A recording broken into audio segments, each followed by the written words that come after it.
This is a good list that I've put together, inspired by a couple of others and my own contribution, and I'd like to share this list with you.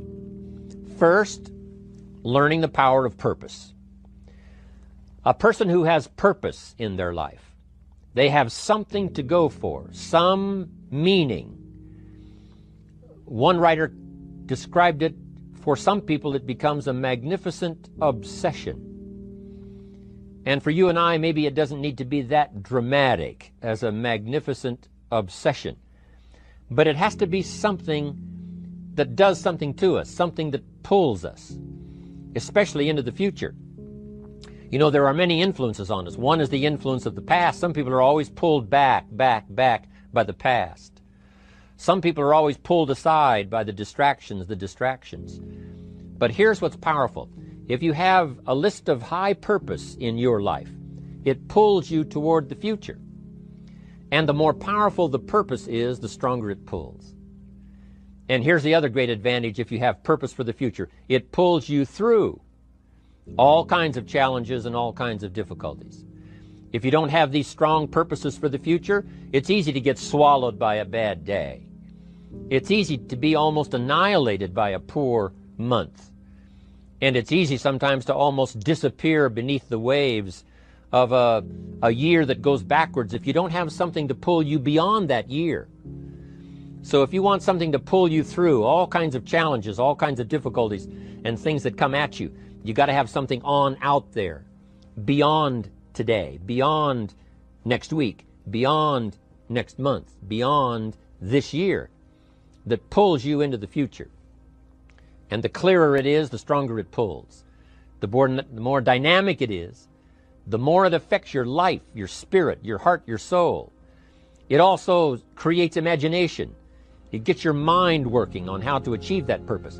And if your mind will work, and if your heart works, and if your spirit works, and if you have good input, like good ideas, I'm telling you, there isn't anything you can't accomplish. So that's one of the great powers that'll make a variable of you, and that is purpose. Here's the next one, self-confidence. Where does self-confidence come from? And this is the best advice I can give you on that. Not neglecting, first of all, the small daily disciplines. Self-confidence really comes from feeling good about yourself. And one of the best ways to feel good about yourself is at the end of the day to know that you poured it on. You did your best. If you conducted a meeting, you did the best you could. If you made a phone call, it was the best phone call you could possibly make. If you wrote a letter, it wasn't a casual letter, it was your best letter. At the end of those kind of days, when you feel good about yourself, self-confidence starts to rise. You know that if you can have this kind of a good day, you can have another one the next day, and those days become the weeks become the months, and the month becomes a powerful year. Self-confidence comes from the lack of neglect. If you will not neglect to do the small daily disciplines, that's where self-confidence comes from. Part of good health is self-confidence. I know I'm going to be healthy. I take the Herbalife products. I eat the apple a day. I walk around the block. I do the jogging on the beach. At the end of the day, when you've really poured it on and you've done all the stuff, self-confidence grows. That self-confidence affects your health, it affects your future, it affects your psyche. So this is true. One of the great powers is self-confidence. Self-confidence means willingness to do whatever it takes to achieve. Some people say, well, I'll do it for a little while and see what happens.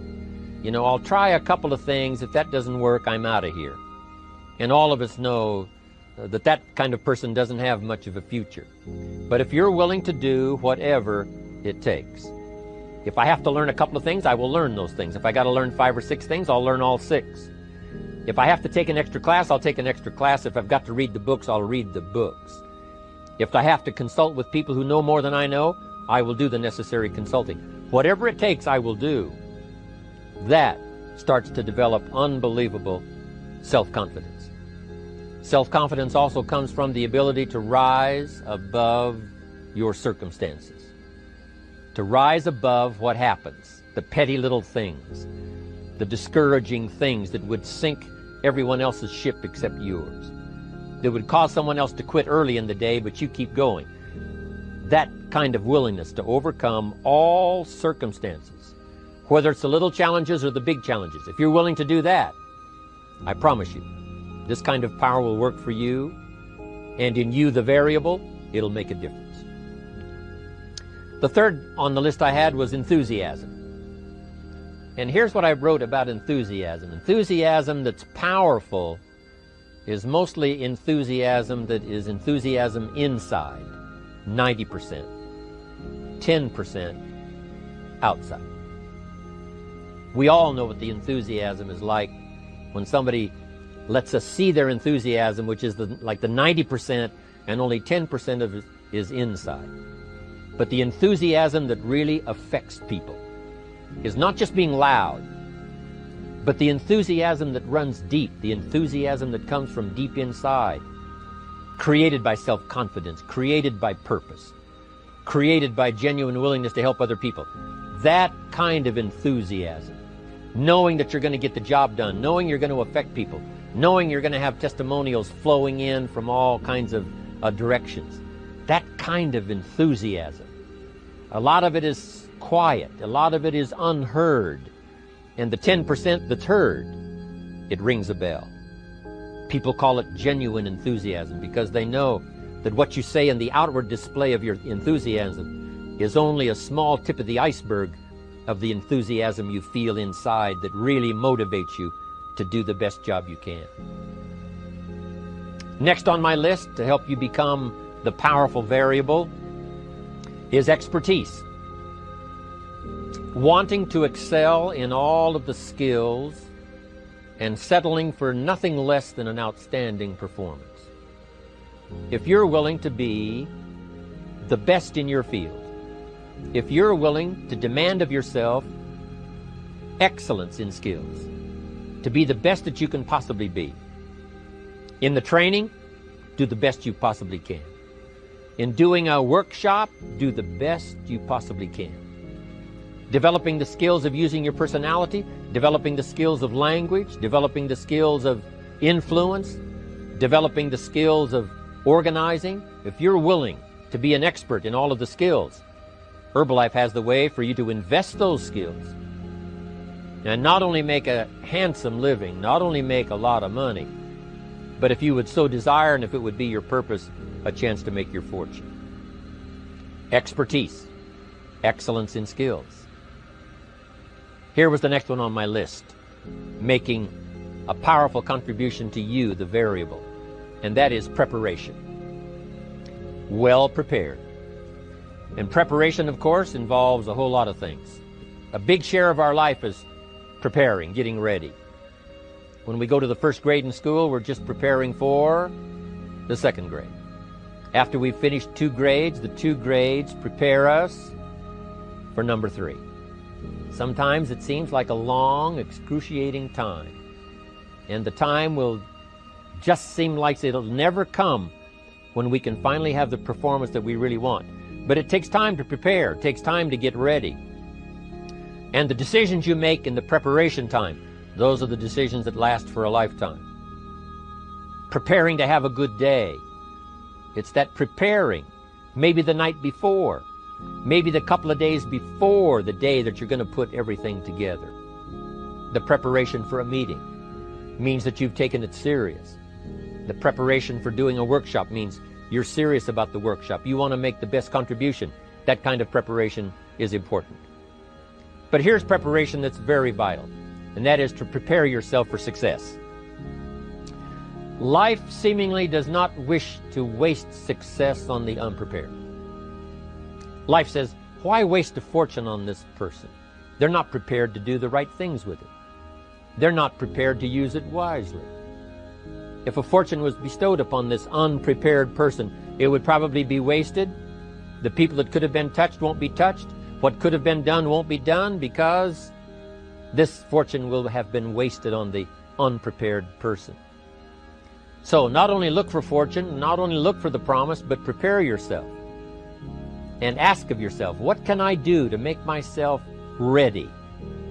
Because remember, life was designed not to give us what we want, not to give us what we need, but life was designed to give us what we deserve. Every value in life must be paid for, and those that pay are the ones that get it. It says those that give receive. Someone says, I wish to receive, I wish to receive. You don't have to concentrate on receiving. Just become a good giver. It says those that search will find. Someone says, well, I need to find some good ideas to help change my life for the future. Then to find good ideas, that doesn't come because you need them. It comes because you search for them. If you want good ideas, you got to go after them. You got to go to the class, you got to go to the workshop, you got to go to the training, go to the book, right? You got to go to the journal, right? Go where good ideas are being taught. Go searching, go looking, because good ideas are not going to be wasted on those that are not seeking, searching, well prepared.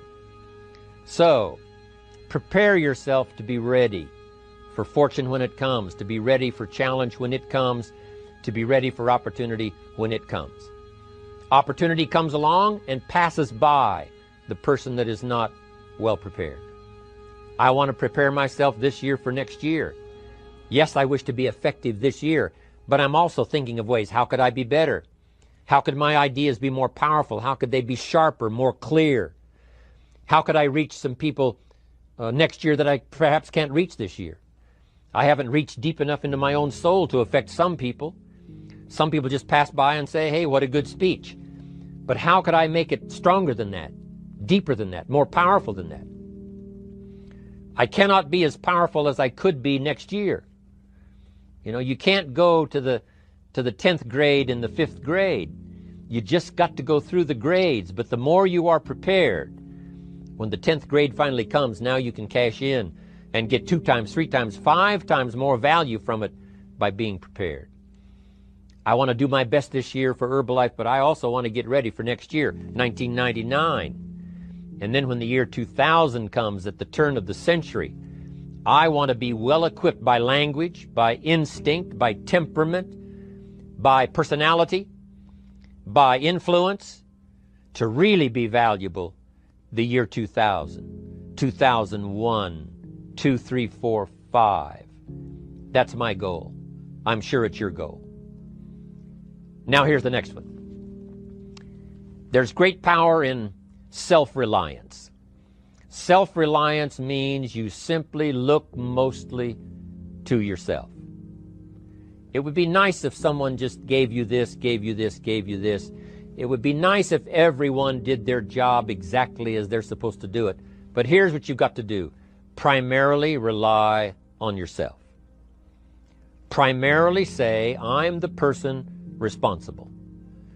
And I will learn the necessary skills so that I can help people learn their skills. If I need lots of people to do certain things to build my organization, that is what I must have. But I've got to be the final backstop. I've got to be the final one that people can rely on. So that if this is missed and this is missed, I can catch up. I can fill the gap. I can do the job. We have to do it when we conduct meetings. We have to do it when we conduct training. We have to do it when we're in a class of just a few. What someone might have missed, we're there to fill in. Self-reliance. Primarily, we're learning to count on yourself. So that you can do this. Never complain and never explain. Here's the next key power, and that's image. There's many parts to image. The image that others see you as. The image you have with other people. And it's very important how other people see you. If they don't see you as a leader, chances are they won't pay attention. If they don't see you as being in control, chances are they won't have the trust. If they don't see you as knowing where you're going, what you want to accomplish, they probably won't follow. But if people can see you, if you have the image of someone that's in charge, in control of your life, your future, your destiny, in control of the situation, if they see that, that kind of image is powerful. It helps to win the day. It attracts other people. People want to be around people that are in control, that are powerful, but they know how to use their power, influential, but they know how to use their influence. That kind of image is important. But here's a very important image, and that is your image of yourself. self. The way you dress, the way you talk, the way you think, your capacity for learning, all of that is an important image that you have of yourself. The image that you have that if it needs to be learned, you could learn it. If there's a book that needs to be mastered, you could master it. If there's a skill that needs to be learned, why couldn't you get busy now and learn that skill? That kind of self-image, that I am continually trying my best to be the best I can. Because one of the most important places you have to look is into the future, yes. You got to look into the past, yes. You've got to look around, yes. But one of the most important places you have to look is in the mirror.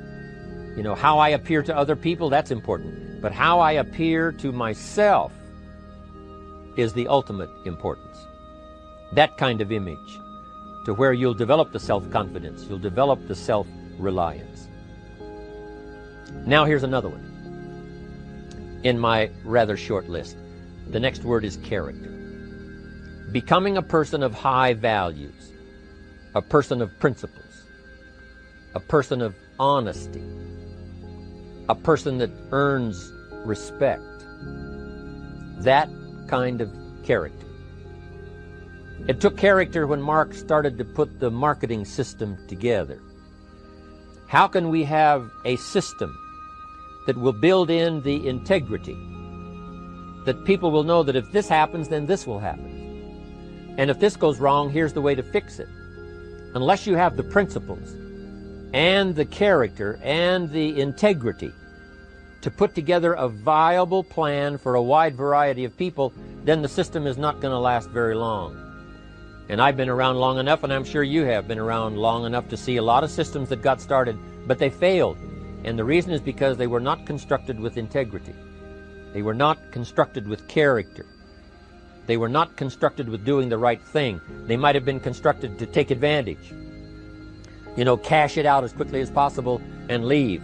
Mark was involved when others took advantage of him all those years ago before Herbalife. When someone took advantage and didn't have the character, didn't have the principles, and didn't have the character to stay, the character to see it through, the character to do the right thing. So this is important, to develop the character within yourself, that people see you as honest, as fair, willing to do the right thing, willing to be helpful, but always willing to walk the center line, not to pass the line.